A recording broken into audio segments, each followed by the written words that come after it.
Welcome to Osiris, the first mummy.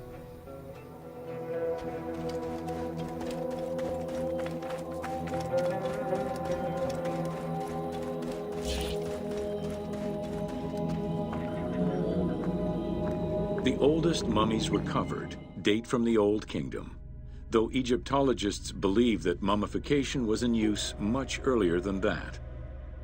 At first, the body was mummified through environmental desiccation by leveraging the dryness of the environment and the heat of the climate.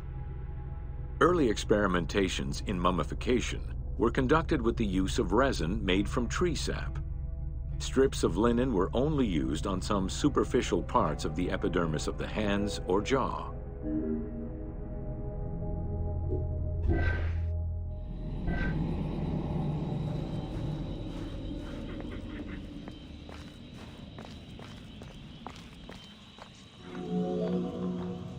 Ideologically, the will to preserve the body is not explained in any way until 3600 BCE. This is when the Egyptian belief that the body housed the soul was finally documented for modern Egyptologists to eventually decipher. It was not until the arrival of the myth of Osiris in the Egyptian religion around the 5th dynasty that mummification was thoroughly conceptualized.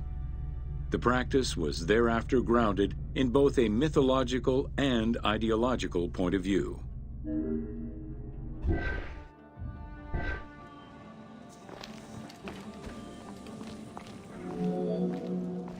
Osiris was mainly known as the god of the dead and the god of resurrection. The most well-known Genesis myth concerning Osiris is that of his dismemberment.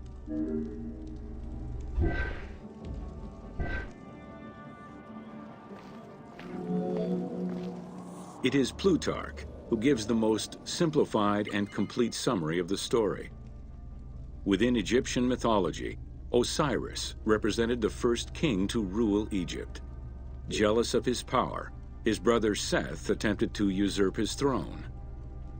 After several unsuccessful attempts, Seth succeeded in killing his brother by dismembering him and scattering the pieces of his body all over Egypt. Isis, the great of magic, traveled all over Egypt in search of the pieces of her husband's body. After a long search, she recovered all the pieces save for his manhood, as it was eaten by a fish.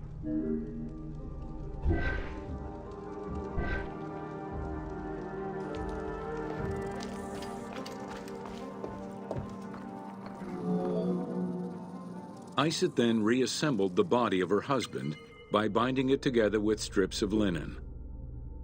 Aided by her sister Nephthys, another powerful magician, they gave Osiris the breath of life.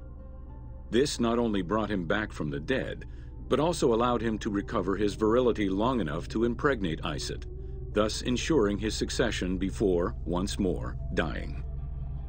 Thus Horus was born.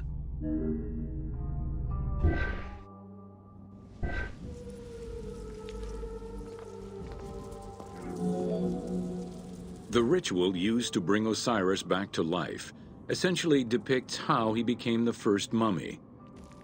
It is why, on the sarcophagi of kings, we often find Isis and Nephthys represented as the magicians who restore life to the deceased.